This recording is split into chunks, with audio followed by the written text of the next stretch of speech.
Muy buenos días a todos y a todas.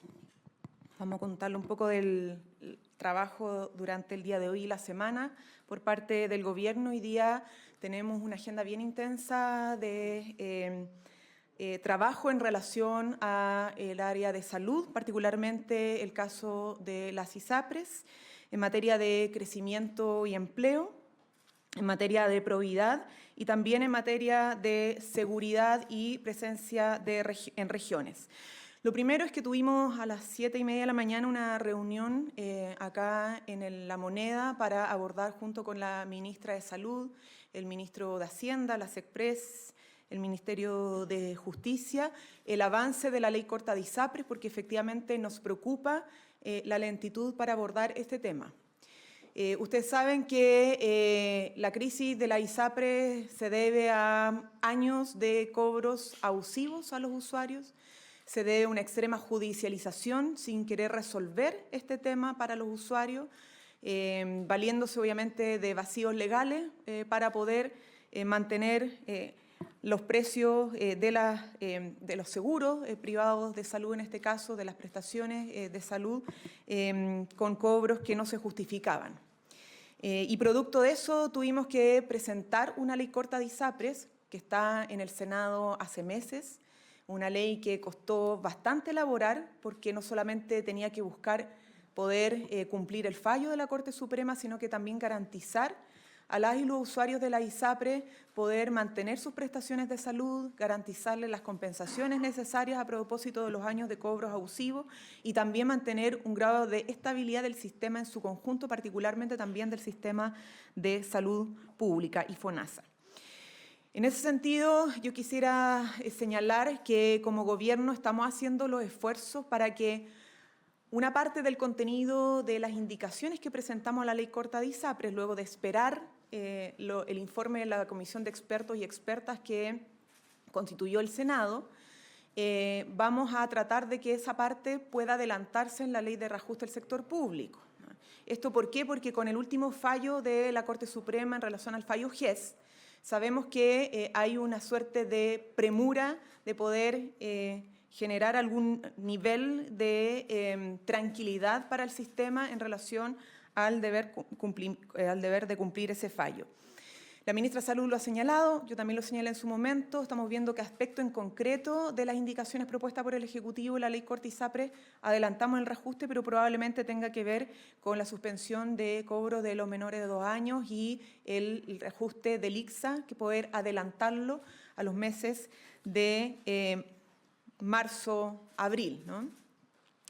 Pero eso se está estudiando por parte del Ministerio de Salud en conjunto con el Ministerio de Hacienda y hoy día en la tarde la ministra de Salud va a tener una reunión con los parlamentarios de la Comisión de Salud del Senado para ver cuáles son las propuestas adicionales que tienen y que crean que pueda destrabar más esta tramitación. Pero insistimos, nos interesa en que esto pueda avanzar porque hemos esperado mucho tiempo, hemos hecho todos los esfuerzos por incorporar las observaciones, las recomendaciones, pero ya requerimos que esto se despeje y podamos darle también una certidumbre a las y los usuarios de las ISAPRES. Ahora además estamos con otra agenda importante de gobierno, esto lo anunció el presidente en su cadena nacional la semana pasada a propósito de la promulgación de la ley de presupuesto. Tiene que ver con la constitución del primer Gabinete Pro Crecimiento y Empleo de nuestro gobierno, donde el presidente de la República en este momento está reunido con distintos ministerios, ministros y ministras asociadas al desafío de hacer crecer nuestro país económicamente y también en materia de trabajo. ¿Cuál es el objetivo central de este gabinete, que va a ser tener reuniones más periódicas? Es que se vaya monitoreando y apuntalando las inversiones, tanto públicas como privadas, que están contempladas además en la ley de presupuesto y todas las que sean necesarias para poder acompañar de mejor manera la reactivación económica del 2024, que sabemos que económicamente va a ser un mejor año que este. Pero junto con ello también ver cómo cada cartera, cada proyecto asociado a las carteras, proyectos de inversiones de distinto tipo, compromete la generación de empleos. ¿Qué tipo de empleos compromete? ¿En qué regiones están comprometidos esos empleos? ¿Y cuánto más podemos hacer? además de lo que contemplan esos proyectos. Entonces, esto es un trabajo sumamente específico de monitorear los proyectos de inversión y la generación de empleo, de apuntalar más los proyectos de inversión y la generación de empleo en nuestro país y tomar decisiones sobre qué más es necesario hacer para que las familias trabajadoras de nuestro país, para que las y los trabajadores de nuestro país, que hoy día se encuentran sin trabajo pero que están buscando, puedan encontrar trabajo durante el transcurso de los próximos meses y particularmente el 2024. Terminada la reunión, evidentemente, el presidente de la República se va a dirigir al país para poder contarles en qué terminó esta reunión del Gabinete Pro Crecimiento y Empleo 2024. Durante el día más se va a lanzar la Estrategia Nacional de Integridad Pública. Estamos hablando del resultado de un trabajo mancomunado entre instituciones y sociedad civil que propone más de 200 medidas para justamente fortalecer la transparencia, la probidad y la integridad pública. Esto es relevante no solo porque como país nos interesa fortalecer nuestras instituciones frente a hechos que puedan ser de irregularidad administrativa hasta hechos de corrupción, pero hacerlo con una mirada participativa y no solamente desde las instituciones desde arriba. Así que esperamos, obviamente, que en esa pauta el ministro Álvaro Elizalde les pueda dar mayor detalle de qué consiste esta agenda de Estrategia Nacional de Integridad Pública. Dos cosas para terminar. Estamos con una jornada que partía hoy día, de hecho estaba sucediendo, y durante mañana, que es un encuentro latinoamericano sobre el combate a los incendios forestales. ¿Esto por qué? Porque esto es un fenómeno que ha vivido nuestro país, que lamentablemente va a seguir viviendo y que también se vive en toda la región de América Latina, y esto está pensado en trabajar en alianzas y cooperación conjuntas para enfrentar los incendios forestales. No hemos necesitado en otras oportunidades. Nosotros hemos recurrido solidariamente con otros países para poder enfrentar el combate a los incendios, como también hemos recibido solidaridad internacional, tanto brigadistas como aeronaves, etcétera, y por lo tanto la coordinación es fundamental para enfrentar esto. Y por último, vamos a promulgar esta semana, el miércoles en particular, la ley de detenciones múltiples. ¿En qué consiste esta ley que ha sido largamente esperada? Es que podamos evitar que personas que han recurrido o que han sido recurrentes en la comisión de delitos, o sea, que cometen delitos de manera reiterada, terminen quedando en prisión preventiva, o sea, en arresto domiciliario. O sea, es decir, que podamos fortalecer y endurecer la legislación respecto a aquellos que son delincuentes frecuentes, y que no quede esta sensación que lamentablemente permanece en la ciudadanía de que hay una especie de entrada y salida permanente de las personas que cometen delitos en las cárceles. Y por último, el presidente va a tener una visita a la región de Los Ríos, en Valdivia, donde va a tener una agenda intensa, donde va a poder concentrar su despliegue en la ceremonia de la primera piedra del Hospital de los Lagos. También va a estar en la visita inspectiva a las nuevas dependencias del retén de Mafil y la entrega de nuevos vehículos policiales también en la región. Esto es una agenda que, como lo hemos dicho, del presidente está concentrada en materia de seguridad, en materia de crecimiento económico y también en materia de seguridad social. Así que esperamos que sea una agenda provechosa, al mismo tiempo que nuestros ministros y ministras van a estar durante toda la semana desplegados en las regiones para hablar de la ley de presupuesto y para abordar los distintos desafíos en materia de seguridad pública y seguridad económica en todas las regiones de nuestro país. Preguntas.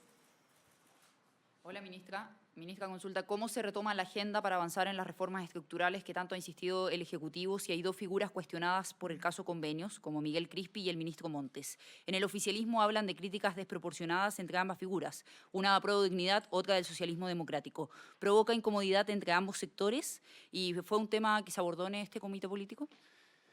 Lo primero, la agenda de reformas y la agenda de gobierno no se paraliza porque hayan personas que cuestionan a una autoridad o un asesor. Sería muy irresponsable con el país si es que pretendiéramos que por críticas de la oposición o de algún parlamentario en particular se paralizara una agenda que se debe a los ciudadanos y ciudadanas. Y es por eso que no solamente el plan para la emergencia habitacional avanza, sino que está teniendo un avance exitoso. O sea, el ministro de Vivienda sigue entregando viviendas sociales prácticamente todas las semanas. Y por otro lado, la reforma de pensiones sigue en un proceso de diálogo liderado por la ministra del Trabajo, acompañada también por parte del ministro de Hacienda y lo mismo con el pacto fiscal. O sea, toda esa agenda ha estado abordándose, ha estado siendo sometida a una instancia de diálogo para encontrar los acuerdos necesarios que nos permitan hacer avanzar estas dos reformas. Ustedes saben que la reforma de pensiones busca no solamente aumentar la PGU a 250.000 pesos, sino que también busca construir una mayor seguridad social para los pensionados del futuro, es decir, mejorar las pensiones de ahora y darle mayor expectativa de buenas pensiones a quienes están cotizando hoy día. Y el pacto fiscal lo que busca es que las obligaciones tributarias de aquellos que hoy día pretenden por redes de poder no pagar impuestos sean exigibles, que la institucionalidad realmente haga exigible ese pago. El caso Hermosilla nos escandalizó a todos. ¿Cómo enfrentamos ese tipo de corrupción que impacta directamente el bienestar de nuestros ciudadanos y ciudadanas porque significa menor recaudación de impuestos para pagar salud, educación u otras cosas? Bueno, ¿cómo lo enfrentamos? Con mejores leyes. Y el pacto fiscal entrega una propuesta legal para enfrentar de mejor manera estos actos de corrupción, que son generados por personas que pueden vestir bien, pueden tener un mejor estatus social, pueden tener redes de poder, pero no los hace menos probo por vestirse bien o por tener redes de poder. Entonces, el pacto fiscal lo que busca es justamente un acuerdo para enfrentar este tipo de delitos. Por elusión tributaria se pierden muchos recursos. Podríamos estar financiando el total de la PGU a 250.000 pesos si tuviéramos estas normas antielusión y evasión vigentes. De hecho, si ustedes se fijan, lo que se pretende recaudar, o recuperar más bien, con las normas antielusión y evasión, o ahora llamadas de cumplimiento tributario, es lo que se necesita para financiar la PGU 250.000 pesos. No tener esas normas significa seguir postergando el aumento de pensiones para nuestros jubilados y jubiladas. Y por eso es tan clave que el gobierno no se paralice. Si algunos pretenden hacernos creer o al país de que por algunas críticas a una autoridad o un asesor el gobierno va a paralizar, están muy equivocados, ¿no? Porque nos debemos a nuestros ciudadanos y porque necesitamos mejorar nuestras normas y nuestra institucionalidad para enfrentar eso que a todos nos molesta, o a la gran mayoría del país nos molesta, que son los actos de corrupción y que es todavía la injusticia que viven nuestros compatriotas. Sí, ministra, bueno, relacionado con lo mismo, con el caso convenios y sobre las diferencias que hay al interior del oficialismo, en ese sentido, ¿cómo reflexiona usted o qué reflexiona hace usted sobre este ambiente que se ha ido incubando a propósito de esto mismo?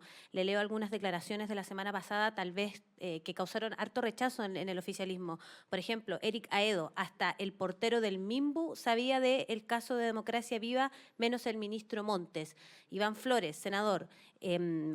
Finalmente, el ministro Montes es responsable por simplemente no saber nada. En el fondo, es responsable porque él dice, yo no sabía nada de estas posibles irregularidades, y entonces, en ese sentido, estas dos declaraciones han generado un ambiente un poco tenso al interior del oficialismo. ¿Usted no considera que eso es así o usted cree que las cosas dentro del oficialismo, como en relación con el caso convenio, no han tensionado un poco las diferencias que hay entre las dos coaliciones, a Prodignidad y también el socialismo democrático? Bueno, sin lugar a dudas, lo hemos dicho antes, esto ha sido un caso difícil, ¿no? Que evidentemente produce tensiones de distinto tipo, pero lo que debe hacer el gobierno es un llamado a sostener este buque, que significa llevar adelante con unidad una agenda que es desafiante desde el punto de vista de los cambios que hay que producir.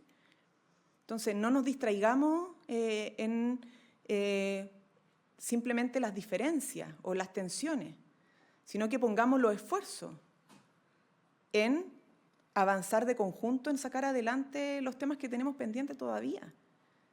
O sea, ahí está la prioridad. ¿Qué espera la ciudadanía de nosotros? Es que no nos distraigamos más en cuestiones de segunda o tercera categoría, ¿no? Sino que nos podamos concentrar en remar todos en la misma dirección, para avanzar. Si hay algunos que están remando para otro lado, vamos a estar dando vuelta en círculo. ¿Ah? Y no queremos, como gobierno, dar vuelta en círculo. Queremos que nos ayuden todos y todas, y particularmente los propios, a que este buque avance en la dirección correcta. El resto, ustedes mira, ya han visto, hubo una comisión investigadora, ya tuvo un informe que se entregó donde están las conclusiones que aprobaron los parlamentarios y parlamentarias, hay un proceso que está en la justicia además. Entonces, volver sobre lo mismo, que ya se ha dicho, la verdad es que es poco provechoso desde el punto de vista de los desafíos que tenemos por delante. Ministra, buenos días. Y a propósito de eso, se sigue hablando de una posible acusación constitucional contra el ministro Montes después del plebiscito. Se están juntando las firmas para otra comisión investigadora. Y quisiera preguntarle al gobierno qué le parece esa ofensiva desde el Congreso. Y además hoy el senador José Miguel Insulza señaló que el ministro Montes había sido traicionado por gente joven que pretendía tener una moral distinta. ¿Usted coincide con eso? A ver, creo que mi respuesta en este caso sería la misma respecto a la pregunta anterior, ¿no? Es lo mismo, concentrémonos en lo que es importante, que es sacar adelante las leyes y la agenda que va a beneficiar a nuestros ciudadanos y ciudadanas. Volver sobre las interpretaciones, las tensiones, etcétera, no nos va a contribuir en nada, absolutamente en nada. Ya lo hemos dicho respecto a la gestión del ministro Montes, que concurrió al Congreso, entregó toda la información que había que entregar, la que ustedes conocen además. Entregó todas las carpetas y la información que hoy día salió como, o hace algunos días salió como supuestamente nueva, pero esa ya la había entregado el mismo ministro al Ministerio Público, al Consejo de Defensa del Estado, a la Contraloría General de la República. Es decir, tenemos un ministro que después de estallado el caso Convenio tomó todas las medidas necesarias para poder enfrentarlo desde el punto de vista de la responsabilidad política, la responsabilidad administrativa y colaborando con las instituciones correspondientes para hacer justicia en esto. ¿Por qué pasó? O sea, hay que hacer avanzar al país, ¿no? Y ese es el tema central para nosotros como gobierno. Las diferencias, insisto, en democracia pueden ser legítimas, ¿no? Pero ¿dónde está la prioridad? Cuando uno en política quiere priorizar, bueno, ¿es prioridad la polémica o es prioridad la solución? Y nosotros queremos pasar de las controversias a las soluciones, porque creemos que es lo que necesita nuestro país. Nosotros estamos acostumbrados al debate y la discusión, pero lo que requiere la ciudadanía es que le entreguemos soluciones. Entonces, ahí pongamos el esfuerzo principal, que ahí esté la prioridad y que esas soluciones sean fruto además de acuerdos amplios, ¿no? Porque eso es lo que hace sostenible los cambios en toda democracia. Ministra, buenos días. Quería consultarle a propósito de las campañas con mira al plebiscito del próximo 17 de diciembre. ¿Cuál es el rol que está enfocándose el gobierno con mira a los 10 días que restan? Y también cómo recibe las críticas de algunos sectores en las que apuntan a que ha existido cierto intervencionismo por parte del presidente y de otras autoridades. A ver, las críticas que hemos escuchado no son generalizadas, son de un sector. Las críticas al gobierno y al presidente vienen de un sector que es de la oposición, que está además en un pleno proceso de campaña de cara al plebiscito y que es legítima todas las campañas de los partidos políticos que están por una u otra opción. Pero en esto queremos ser sumamente claros como gobierno. El presidente de la República y todos nosotros, quienes somos parte de este gobierno, desde antes de asumir el gobierno, hemos abogado por la defensa de los derechos de las personas y particularmente los derechos de las mujeres y de la necesidad de no retroceder en esos derechos. Esto no es nada nuevo. Esto es una posición de principios.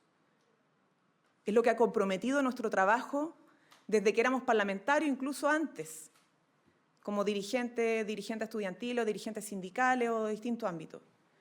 O sea, decir que esa posición de principios es tomar posición respecto a el resultado de un plebiscito o más bien de una opción del plebiscito es tratar de utilizar todo acto y toda declaración para poner esta discusión como una discusión en torno al gobierno. Y eso es confundir a la gente, porque el plebiscito se trata de un texto constitucional, no de la declaración de un ministro, de un presidente, ni nada por el estilo. No nos engañemos. Seamos honestos con la gente. Las personas que van a ir a votar, todos los que vamos a ir a votar, tenemos que tener plena conciencia de que lo que se vota es una propuesta de texto constitucional emanada por un Consejo Constitucional, que trabajaron personas con nombre y apellido y que le hicieron esta propuesta al país. Es eso. Y la opción es estar a favor o estar en contra. Nada más que eso. Entonces, yo creo que hay que ser muy claro primero en decir de dónde viene la crítica, porque esta crítica es de un sector y que está tratando de involucrar al gobierno en una posición que no nos corresponde, porque nuestra labor es de presidencia. Y la presidencia no implica que el gobierno desdibuje ni su programa de gobierno, ni sus principios democráticos, ni la agenda de trabajo que tiene, porque nosotros tenemos que seguir gobernando. Entonces, si no, la verdad es que caemos en una situación de autocensura. Si creyéramos que cada declaración del presidente o cada acción del presidente tiene que ver con el plebiscito. No. Nosotros gobernamos y esa es nuestra tarea. Ministra, muy buenos días. El embajador de Chile en Argentina, José Antonio Viera Gallo, puso el tema sobre la mesa respecto a la extradición de Galvarino Pablaza. ¿Qué gestiones o conversaciones ha encabezado el Ejecutivo para hacer valer esta extradición? ¿Se tienen plazos considerados? Y este tema, ¿va a ser parte de la visita del presidente de la República al cambio de mando en Argentina? Bueno, a ver, el gobierno, y a través de su embajador, que representa al Estado de Chile en esta materia, ha hecho todas las gestiones y seguirá haciendo todas las gestiones, como lo señaló el propio embajador Viera Gallo, ¿no? A ver, de todas maneras, hay que considerar que este tipo de extradiciones no dependen solo del Ejecutivo del Gobierno del Estado de Chile. También dependen de la respuesta del otro país, en este caso de Argentina, y además de otro poder del Estado en Chile, que es el Poder Judicial. Entonces, si bien se han estado haciendo las gestiones, se van a seguir haciendo las gestiones por parte de nuestra Cancillería y el embajador en cuestión, el resultado de esas gestiones también involucran al Poder Judicial en Chile, que es un poder autónomo, y también involucran, evidentemente, al gobierno argentino. Hola, ministra, buenos días. Quería preguntarle a propósito de la tarea que recibe el ministro Carlos Montes, ¿cómo el gobierno busca cumplir con el compromiso de superar la construcción, de superarla, de dar con las 260 y también superarlas, de viviendas a lo que termine este periodo, considerando que octubre de este año se habían concretado un 33% del total de esta meta, y hay advertencias de que esta promesa sería compleja de poder cumplir, dado que se han presentado algunos problemas con los préstamos de bancos hacia empresas constructoras, entre otras cosas? Miren, hay que ver los números, se está avanzando y aceleradamente. De hecho, la ley de presupuesto aprobó también recursos para seguir avanzando en el cumplimiento de la meta que puso el presidente de los 260.000 viviendas entregadas al finalizar nuestro periodo, y esperamos obviamente también superarla en el sentido de dejar en ejecución muchas más. El avance que tenemos a octubre del 2023 es que en ejecución tenemos 127.162 viviendas en ejecución, entregadas 85.704, y proyectos además aprobados que están por iniciarse, o sea que ya están ok, pero que empiezan a ejecutarse, son 78.847. Es decir, vamos bien con el plan de emergencia habitacional y con harto pie en el acelerador a pesar de todo, ¿no? Eso da cuenta de que independientemente de las controversias y independientemente del caso Convenios, sobre el cual hemos tenido que sumar una agenda de trabajo nueva, que es la agenda de probidad, el Ministerio está cumpliendo más que al 100% las metas anuales para cumplir con que el 2026 el presidente de la República pueda señalar a la ciudadanía y a los ciudadanos que esta meta vamos a cumplirla, ¿no? Ministra, saber qué opinión tiene en relación con algunas propuestas de algunos alcaldes, por ejemplo, de decretar emergencia comunal, en este caso una propuesta que surge por el alcalde de La Reina, o también otros alcaldes la idea de decretar estado de excepción constitucional en la región metropolitana, si esto en el fondo se respeta o se condice con el respeto al Estado de Derecho. ¿Cuál es el llamado que usted le hace a esos alcaldes que están solicitando estas medidas a propósito de la crisis de seguridad? Bueno, esto también lo hemos respondido, vamos a reiterarlo porque la posición del Ejecutivo sigue siendo la misma. A nosotros, ¿cómo decirlo? Más que nos preocupe, no estamos de acuerdo con que los civiles terminen asumiendo tareas de riesgo que les corresponde a nuestras policías. Por el contrario, lo que hemos querido hacer es fortalecer a las policías para enfrentar la delincuencia y el crimen organizado. Y eso es lo que hemos estado haciendo, entregando nuevos vehículos policiales, nuevos equipamientos, más tecnología, entregando nuevas comisarías, entregando mayores recursos para los operativos que están teniendo resultados, particularmente los de Calles Sin Violencia, fortaleciendo la seguridad privada con la aprobación de la Ley de Seguridad Privada que, bueno, despachamos la semana pasada. En fin, o sea, lo que tenemos que hacer es darle mayor respaldo y herramienta a la Policía de Investigaciones, a Carabineros de Chile, y cómo complementamos esas funciones con la seguridad privada con mejores estándares. Pero no poner en primera línea a los vecinos y vecinas en lo que son las labores de alerta, que además, en muchas comunas esto se hace tiempo en el sentido no de exponerlos, sino que de coordinaciones a través de aplicaciones o de coordinaciones con los encargados territoriales de los municipios y las policías de los territorios, de los cuadrantes, para que frente a ciertas alertas o ciertas sospechas se pueda tener despliegue policial en algunos barrios. Entonces, eso se hace. Lo que no se ha hecho y no debería suceder es que los municipios y los alcaldes incentiven a los vecinos y vecinas a tener que exponerse a situaciones de riesgo para su integridad física o incluso psíquica, ¿no?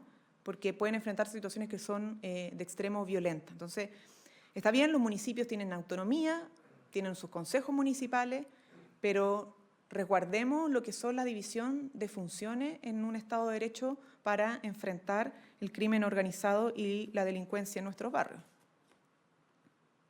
Ministra, el ministro de Justicia, Luis Cordero, le bajó el perfil a que haya un periodo de subrogancia en la Contraloría. ¿Consideran que la falta de consenso entre el Ejecutivo y el Senado en el nombramiento podría tener repercusiones en más investigaciones que hoy lleva el ente Contralor? A ver, lo primero es que nosotros, dada la experiencia pasada de dos gobiernos que fracasaron de alguna manera en los primeros nombramientos de la Contraloría por falta de votos en el Senado, uno que estuvo 6 meses sin acuerdo y otro que tuvo que retirarse la propuesta también por falta de acuerdo. Lo que estamos tratando de hacer es buscar los mejores nombres y también los nombres que, junto con tener un buen currículum, buena capacidad para liderar la Contraloría General de la República, generen los acuerdos necesarios, ¿no? Y ese es el objetivo central, evidentemente que esperamos que eso sea lo antes posible. Ahora, la Contraloría General de la República va a seguir funcionando. Nosotros esperamos con un titular lo antes posible, pero no deja de funcionar porque no tenga titular. Entonces, para poder hacer esa diferenciación no necesaria, estamos buscando el mejor nombre, esperamos que sea lo antes posible para evitar mucho tiempo de subrogancia, pero el hecho de que tenga subrogancia no implica que la Contraloría deje de hacer sus funciones. Bien. ¿Estamos? Muchas gracias.